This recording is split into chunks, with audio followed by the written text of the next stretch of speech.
It's totally fine. I have a lot more stories. That you do. Yeah. That you do. Guilty as charged with the stories.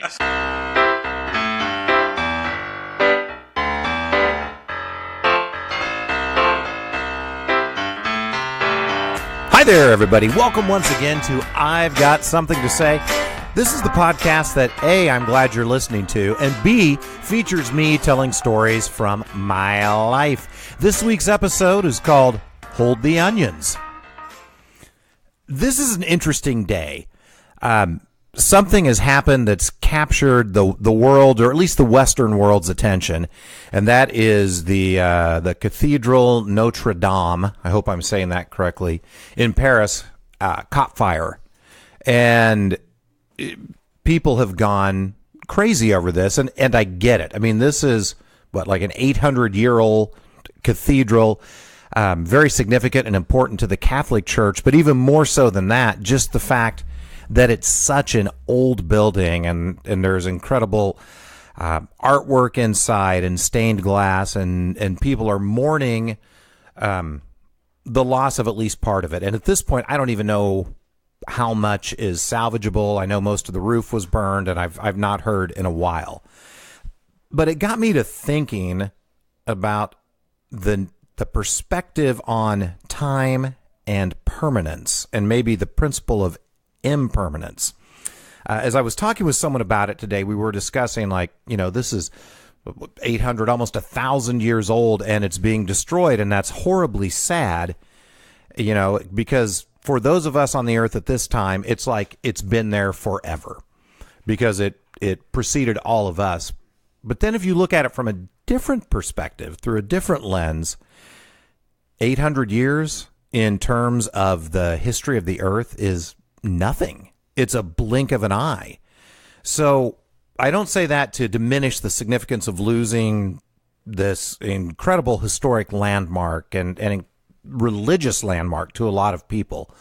But just to offer up a different perspective, and it started me thinking how quick this life is. We're told in the Bible, life is like a vapor and a mist, and it disappears and we move on. And so it got me to thinking about other things that are transitory and impermanent in this life, such as humans.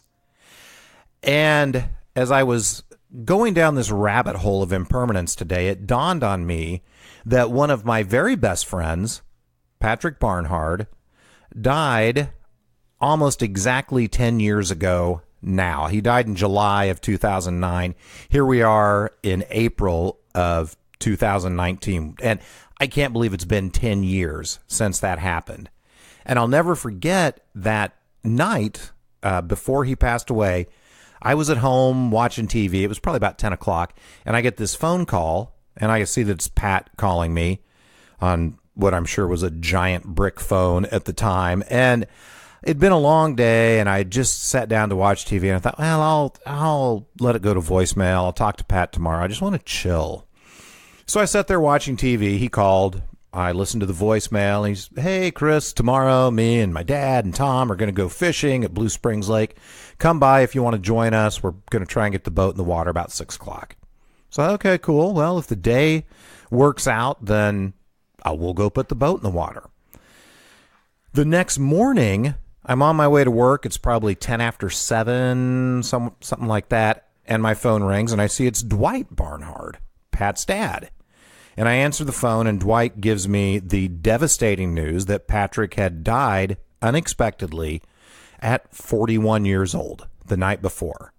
So here's a guy, we had grown up together, and I mean from the crib. We went to the same church. Our parents were good friends. They went out to dinner. They traveled together.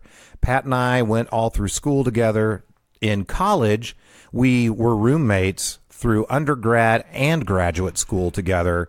We were in each other's weddings. After we got married, we traveled together. Pat had been a part of my life for as long as I could remember. He was one of my brothers. And so here's this guy taken way too young. And it as I said, was just devastating news.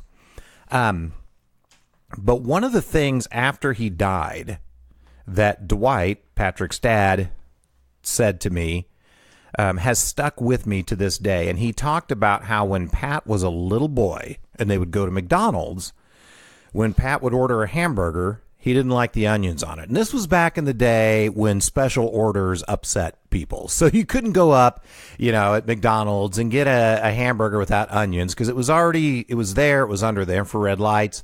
They gave it to you and you just had to deal with it.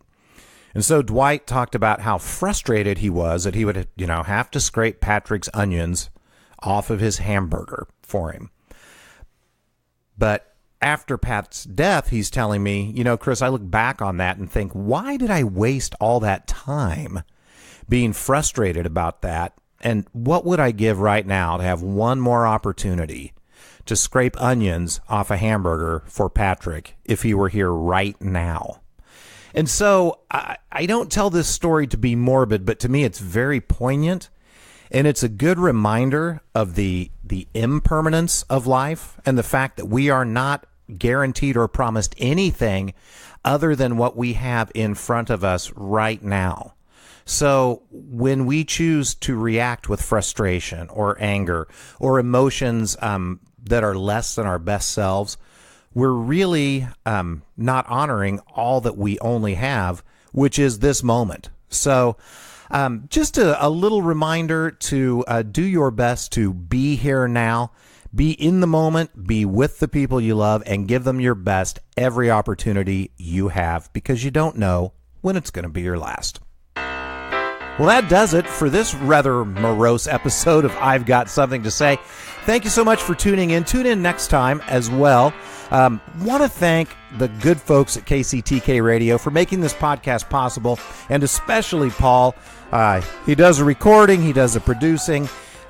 He's a good moral support and just really an all-around good guy. If you don't know him, you should give it a shot. We'll talk to you next time.